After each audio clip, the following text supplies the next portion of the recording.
สิป้าผัวสิป้าผัวป้าป้าป้าป้าผัวเบื่อผัวเก่าสิหาเอาผัวใหม่บ่มักนิสัยเมาได้เมาดีเวียกงานบ่สร้างเป็นตาสังอีหลีแต่กี่แต่ก่อนอ่อนซ้อนเฮาดีแต่มาตอนนี้ฮอดก็บ่ฮู้อาสาจังสี่ต้องปาไปหาเอาผัวใหม่มีไผอยากได้ก็ให้มาเอาไปซาการบ้านบ่ทำนำแต่เหล้าเมายามือใดมีแต่ให้ปล่อยดาสิอยู่ให้เสียเวลาหายใจทิ่มเฮ็ดหยังสิป้าไปหาเอาผัวใหม่ผัวบ่เล่าใจข่อยละสั่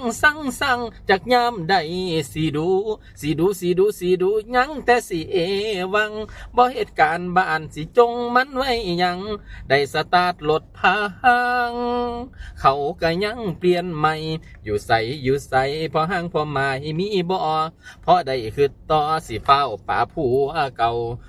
ผัวบ่เป็นศาสตร์มีแต่เมามาเอานอนหันหลังให้ฮอดบ่สนใจเฮาเศร้าแล้วเศร้าสาวข่อยสิป้าข่อยสิป้าไปหาเอาผั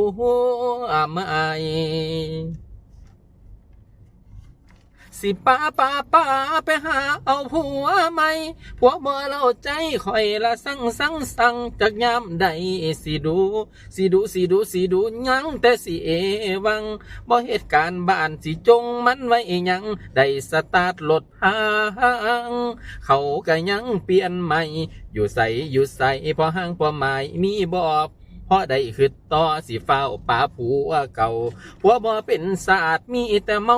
มาเอานอนหันหลังให้ฮอดบ่สนใจเฮาเศร้าแล้วเศร้าสาวข่อยสิป้าข่อยสิป้า